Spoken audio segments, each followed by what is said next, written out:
She's a high achiever who lives by the mantra, competence breeds confidence. From being the first female CEO of Kengen to leading Kenya's EAC and trade docket as the cabinet secretary, Rebecca Miano is now in charge of positioning Kenya as a premier destination for tourism and wildlife. What keeps her up at night and what does it take to rise up the career ladder? We'll find out. This is She Means Business. I am your host, Claire Munde.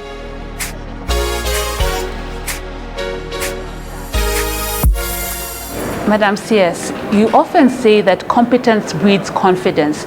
Now I'd like you to tell us some of the areas of your life that have been very crucial in building competence that has helped you get to where you are today. Thank you very much, Claire, and for having me in this conversation. It is true that I believe that competence is one of the golden tickets that a person can have in whatever they do. I have seen if you're so good at what you do, then you're able to excel even further. And also that competence and confidence is a loop.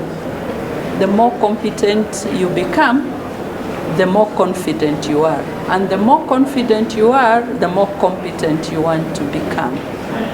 In my career, I have given it my all to be competent. I have therefore continuously trained and also personal development. It's something I do every day of my life. I read a book, I watch a video, I get an online course. I've made it part of my life to improve my competence because I want to be so good that they can't do without me. Yeah. Absolutely, great. Yeah. Now, the last time we had a conversation, you were just 5 months into the job as a cabinet secretary. Yes. In a different role. I'd like to know, what are some of the things that you have learned within this being cabinet secretary that you can say have really shaped you, and what are some of the challenges that come with being in such a position? Yes, last time we spoke, I was in the East Africa Community Dockets, and also arid and semi-arid lands and regional development. After the reshuffle, I went to investment, trade and industry. And now I am here, tourism and wildlife. Some of the learnings is that you have to position your skills, qualifications and abilities in a way that they can be deployed as and when they are required. I thank God for the opportunity to serve in those dockets.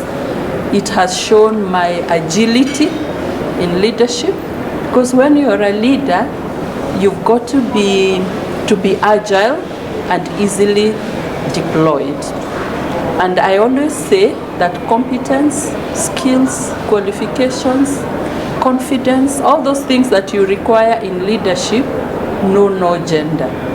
And when you have such an attitude and such abilities, you become a resource that the country can easily use.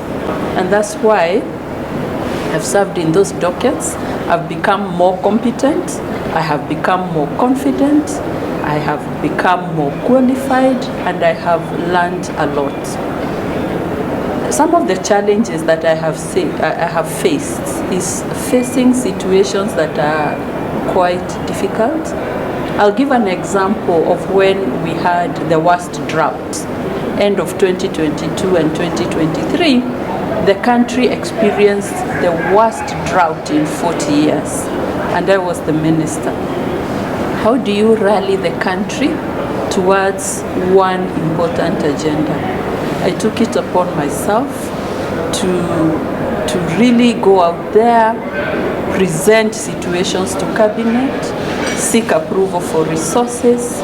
I went to the ground to experience for myself, to even empathize. And when I look back, I am so happy that we never lost any lives because of drought. We were able to reach out in terms of relief, in terms of food. And I have seen that if you put your best foot forward, work in a team, take it seriously, you can resolve some of the challenges. Wow, that's wonderful. Now, you're in the tourism docket, but before that, yes, you've been in the EAC docket and you've been in the trade docket. Now, you are first. You've done very many things. You were the first CEO of KenGen, and then we were looking forward to having you as the first Attorney General, and there was a lot of speculation around that. And you put a post out on X, and you said, when rumor mills keep coming, you remain silent. I'd like you to tell us a little bit about that time and what you were thinking around that time, because there's a lot of speculation there.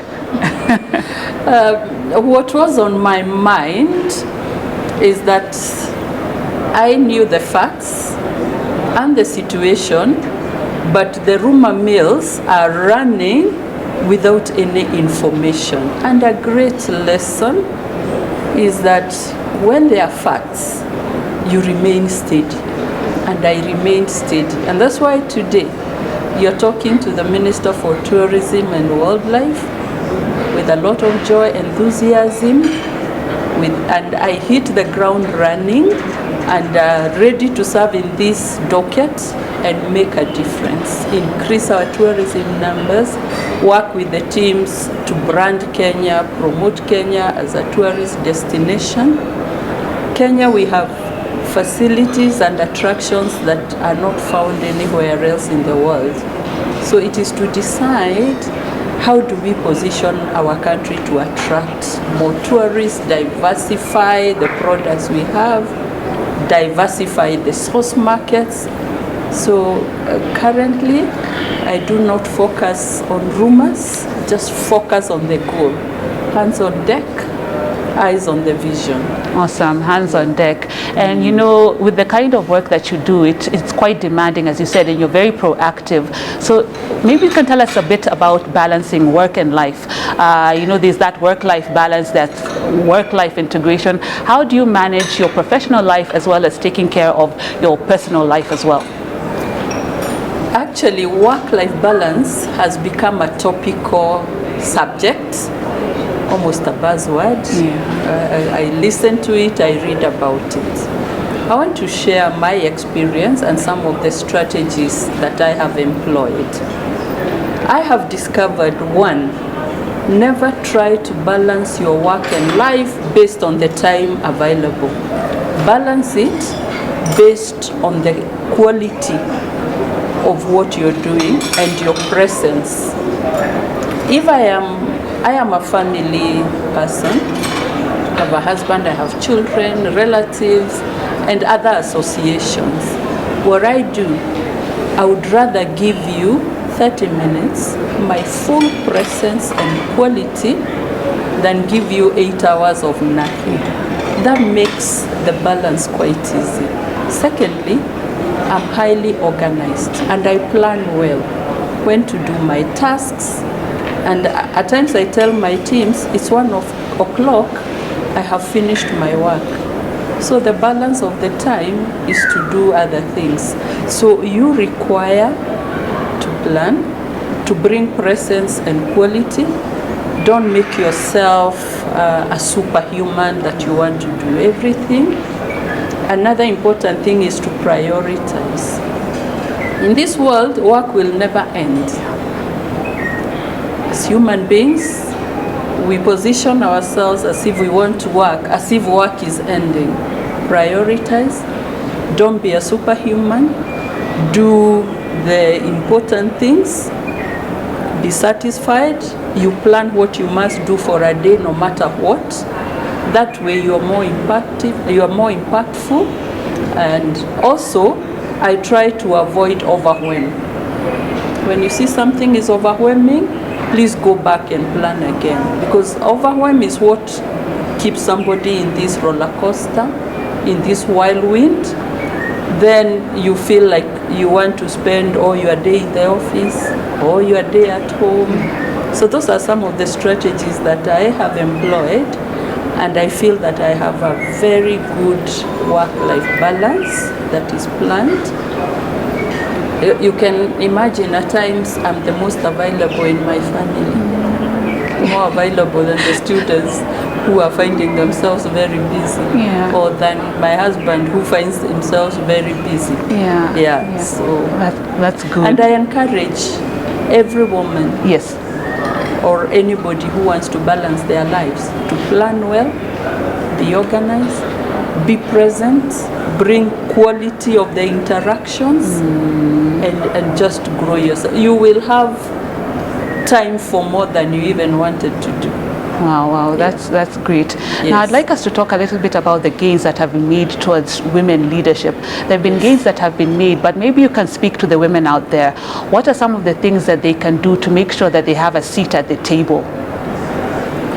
First is to believe that leadership, qualifications, competence, all these things that are required in leadership know no gender.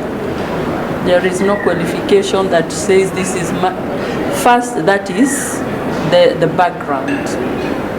Secondly, you need what I said before. You need to be good at what you're doing. The world is such that you will always get a chance if you're good at what you're doing. And when you're good at what you're doing and you're confident, please go out there and raise your hand. When there's an application, apply.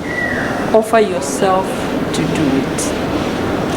And you will always get a chance. I have learned myself that if I am good at what I do, I raise my hand, I've always been given a chance.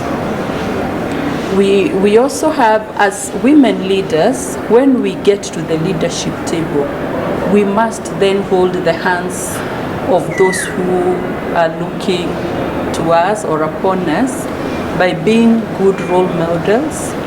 I would love a girl out there or a young woman out there to say, I want to be like CS Rebecca Miano. And that gives me the urge that when I'm at the table, I want to support policies and decisions that will encourage women and bring them up. Because some of the policies that we require are as basic as even physical facilities. They are as basic as protecting the women. So those in leadership position must also hold the hands of those who are aspiring to be in leadership. But we must all get out there. There is enough space for us. We must feel worthy of holding those positions, and we must work together.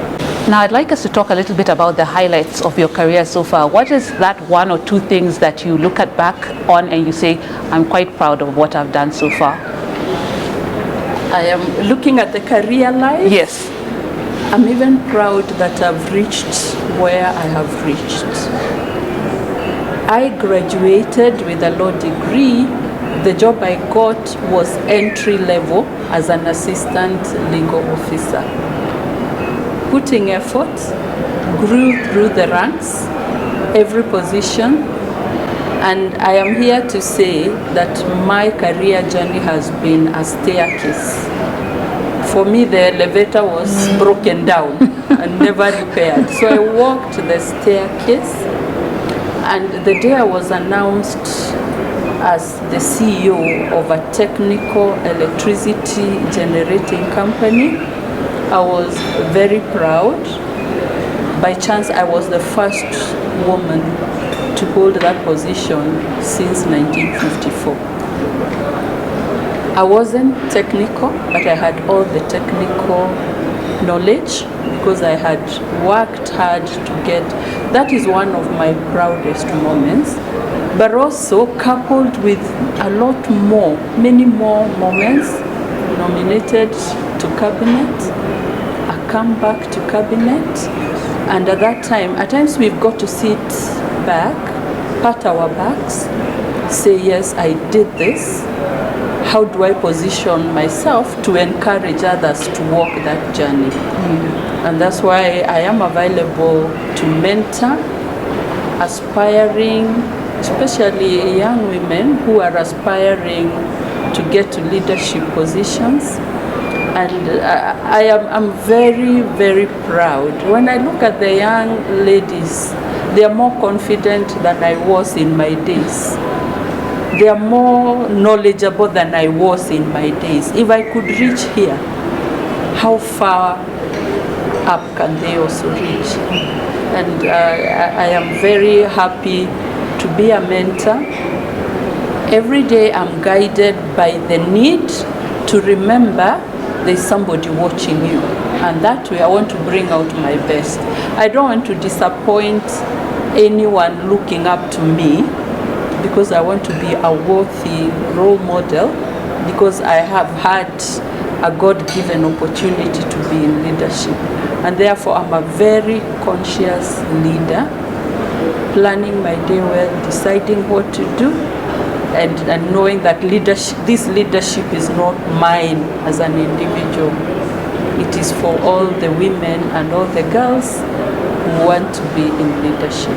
I like that, conscious leadership. Conscious leadership. Yeah. Now let's talk a little bit about some of the challenges and what keeps you up at night. What currently keeps you up at night, and what have been some of those, downsides of managing the dockets you've managed and also in your previous occupation?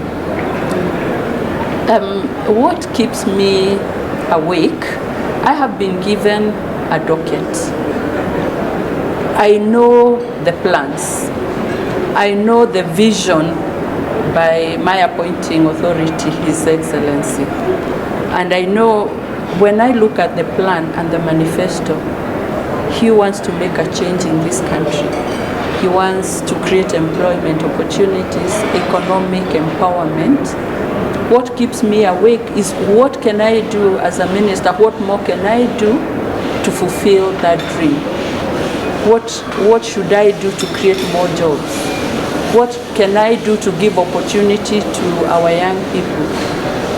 Being in this docket of tourism, the hospitality industry employs, all the employees in the hospitality industry, over 75% are young people below 35. So you're sort of holding the leadership of this country, you're holding the youth, and I want to have policies, actions, work plans that really support the young people to have jobs.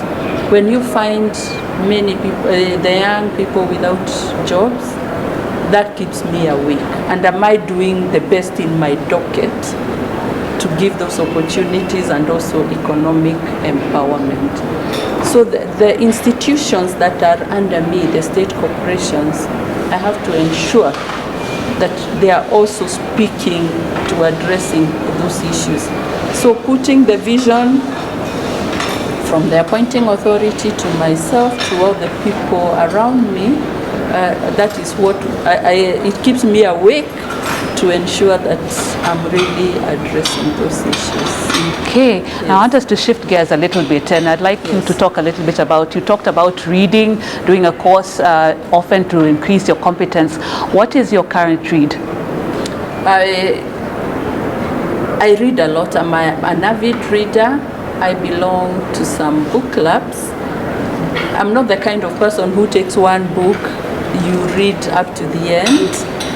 It depends on what I'm working on, what I'm mentoring people. In that regard, I'm reading 3 books. The first one I'm reading is called Worthy, just showing how we are all worthy, we are perfectly made. And the reason I'm reading that book, I mentor women, I mentor young girls. The statistics that about 91% of women are not confident and miss even family gatherings and other occasions just because they have body concerns and image concerns. I want to read and use that knowledge to mentor more. I'm also reading a book that is 15 Commitments of Conscious Leadership. I'm reading that one too.